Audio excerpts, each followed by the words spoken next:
What up? What up? What up? What up? This right here, this is what's up. This right here, this is what it's all about. See, all you internet trolls and all you people on the interweb that's just doing this for subscribers and likes. There's some of us, and there's a small, there's a small fraternity of us that want to do this for the art and want to actually present this to the people and actually get this to the people. If you know what I'm saying. Some of us, and I would say a small percentage, I would say probably the 5%ers, want to actually take this to the next level, want to actually see this go somewhere, whether it be by clear sight or blind faith. We still want to see it go somewhere and then do something, whether it may be landing somebody's hand that needed to hear that for the day and made them feel some type of way, made them feel good about life and got them through something, or somebody might look at it and they might appreciate the artwork that is on the whole project.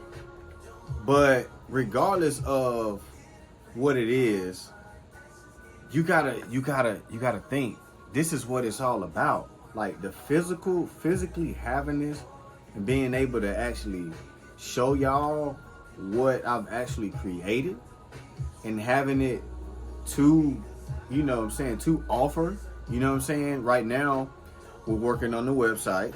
The website should be up in the next 2 months. That's all I can tell you. And they will go for a standard price of $25 from here on out. Every album that I sell, every project that I sell will be $25 from here on out. But I gotta lay that information out there to let everybody know that, yeah, it will be on sale. But I do have to give my special thanks to, first and foremost, to my team, Unique and Clarence. I have to give them, the most high and the most praise, because without these two people, this project would not be possible.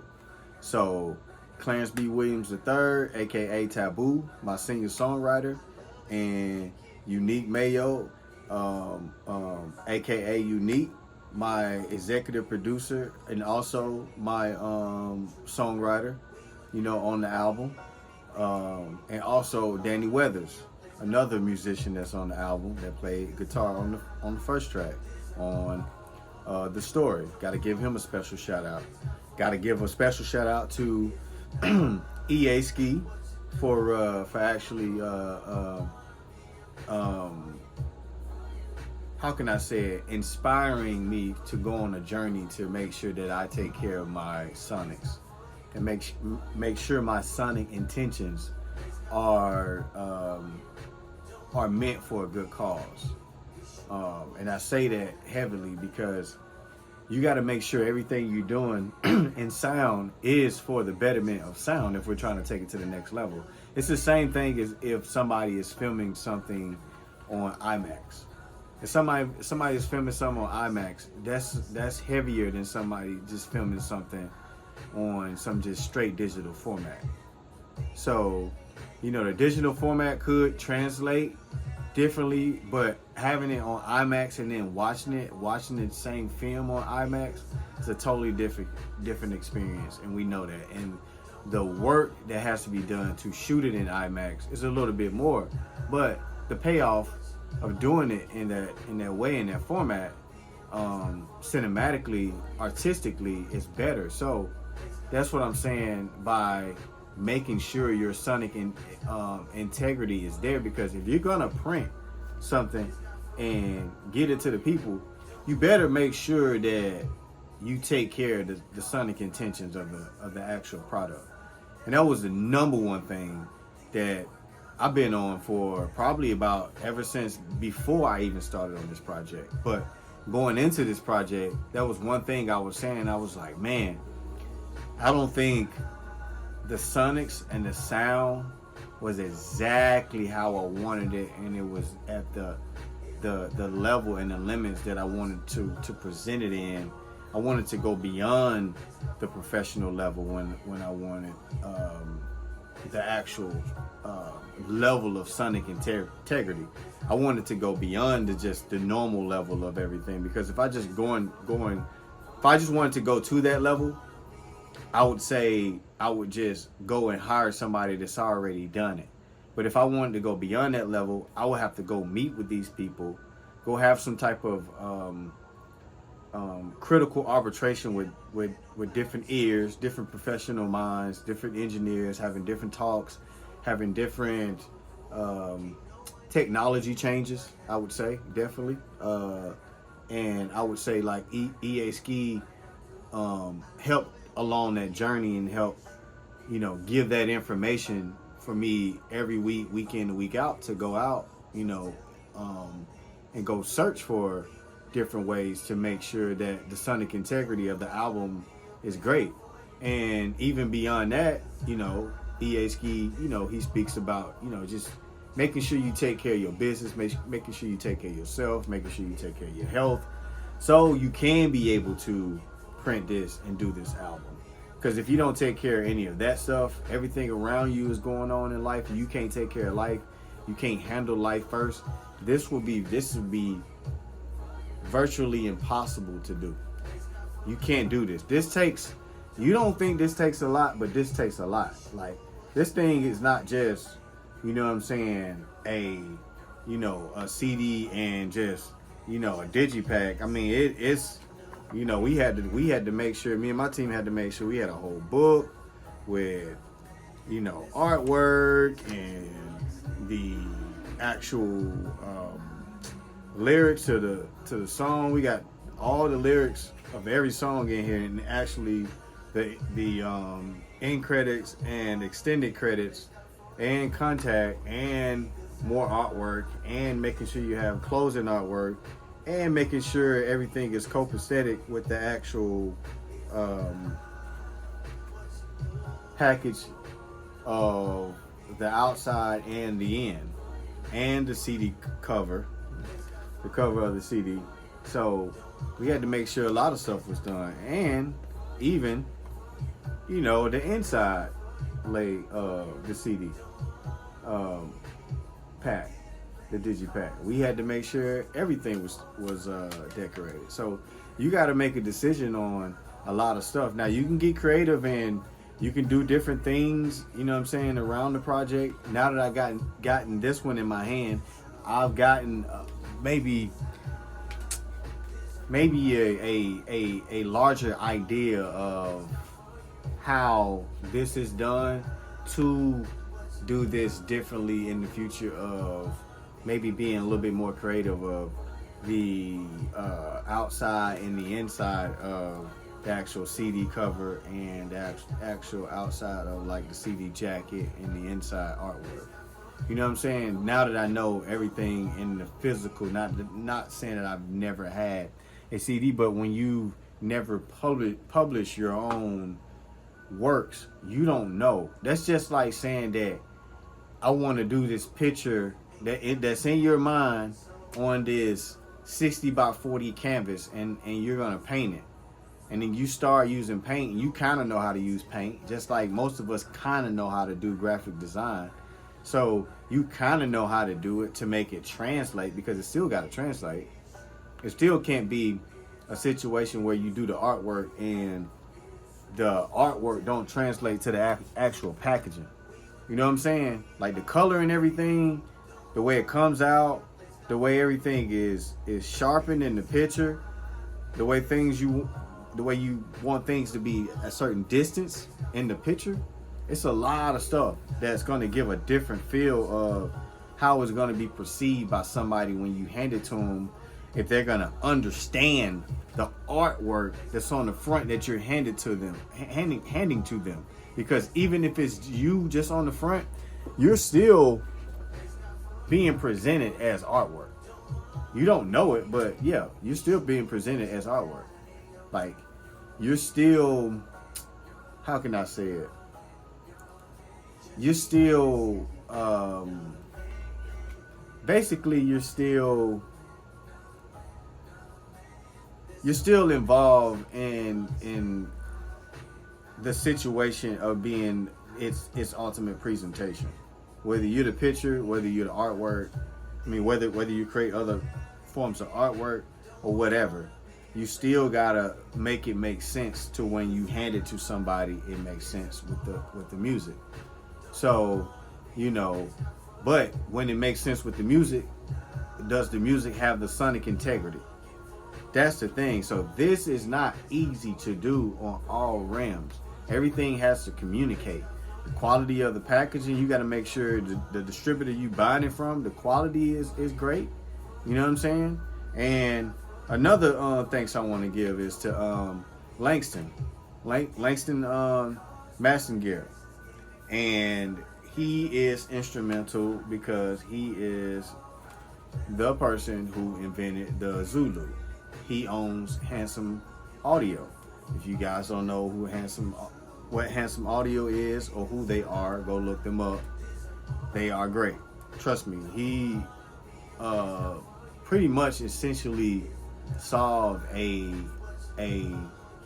sort of an effect or saturation issue that a lot of people was having with the new gear not having that tape saturation from a period of time where the tape can bring out certain different harmonics and certain different forms of information inside of the sound. So he is instrumental heavily on the retracking, because I retracked my album twice, 2 times. I retracked it once when I did it because I got the Zulu and I started retracking it. Then I retracked it again through my new setup. And so that's what led me to getting this type of sound. So it was tracked 2 times, but at the same time, I don't think if you're trying to look for the ultimate sound, I don't think the retracking is it. I only retracked it because I wasn't using certain elements of the tracking stage. So that's the only reason why I retract. But I would say if you were to do an album, just make sure that all this work to do this artwork matches what you're trying to do with the sonic integrity. So shout out to Langston. Was a big, pivotal role with that Zulu, because it's almost like shooting on real film. You know what I'm saying? Versus like having digital, or it's like having digital, but I can shoot on IMAX, but I can go from IMAX to digital. You know what I'm saying? In one setting, and I don't need any extra film or extra power to do it. I can just set it up, put it in the chain, and just do it. So that was pivotal. That was very, quintessential to the actual project. But the people involved directly, my team, different people giving, different critiques, along the way. And me taking those critiques and actually internalizing them and listening to them instead of being negative, and just going to study what they're actually saying and taking whatever they're saying and actually exploiting, that's my new word, actually exploiting the sound to bring out whatever they're requesting or whatever they're asking for, because they're asking for something. It's something that their ears are not hearing on that song, or from that particular snare or kick or piano or whatever it is. And if it ain't the right piano, ain't the right snare, ain't the right kick, then you need to change it. But you need to always think about the sonic integrity of the actual project. That's number one. So just from my experience over the last 2 or 3 years of getting to this point with my team, my people, this is just the beginning. Because I feel like if me and my team can do this, then we can do a lot more. You know what I'm saying? We can do a lot more than this. You know what I'm saying? I'm thinking now, man, I'm like instrumental albums with just maybe like one song on it, to where it's just a bunch of instrumentals and it's just a whole album full of stuff that's his theme and just one song. And then just maybe not going as expensive on the packaging as far as the book. Because the book, let me just explain to y'all the book makes stuff very expensive. Every option that you do on your packaging and everything, every time you up something to where you got different folds of the digipack, where you got a book in the digipack, or even when you go to vinyl, when you got a book in the vinyl, or you got different color of the vinyl, everything adds an extra cost to each one of these. And you got to think about that based on how much you're selling. So that's when you start thinking about real business. And I probably sold more of these in the last, probably I've had this since the first, so the last 2 weeks, and probably made more money in the last 2 weeks than I've ever made through streaming just directly through Spotify. That's sad. So I would say, if you really doing this for the money and you think about digital and you just compounding on digital, then you hustling backwards. If you thinking about this for artwork, then you need to get the physical going, because this is just beautiful. You just being able to see yourself and touch yourself and present yourself to the world, and actually when you out and about, being able to pull this out of your back pocket and being like, oh, you the who's who? Man, take a copy of my album, man. You know what I'm saying? Yeah, it's a QR code for it. You know what I'm saying? Tell me what you think. You know what I'm saying? Scan it. Tell me what you think. You know what I'm saying? And listen to the album, and boom. You know what I'm saying? That's what I say. That's what I would say to, everybody out there, that I hand it to, because it's just like, it's different than being like, hey, I got my actual album. You can't run away from it because it's in the physical and it's a nice product. So you're gonna look at it. You're gonna know my name too, because my name's on the front. So this dude Maximus. Like, you know what I'm saying? Put your name there and think about that. And when you hand this to somebody and they like, damn, I can't put this down. This seem, especially if it's nicely packaged. You know what? I'm definitely gonna take this with me and listen to it whenever I get a chance. And once they listen to it, that's when the magic happens. If you take care of the Sonics, that's when the magic happens, guys. So this was done by committee. It's my album. I thank the people that helped me put this album together, my team, my production team, and we're going to keep it rocking. This won't be the last one. It's a lot more to come. So y'all just tell me what y'all think down below. Peace. I'm out.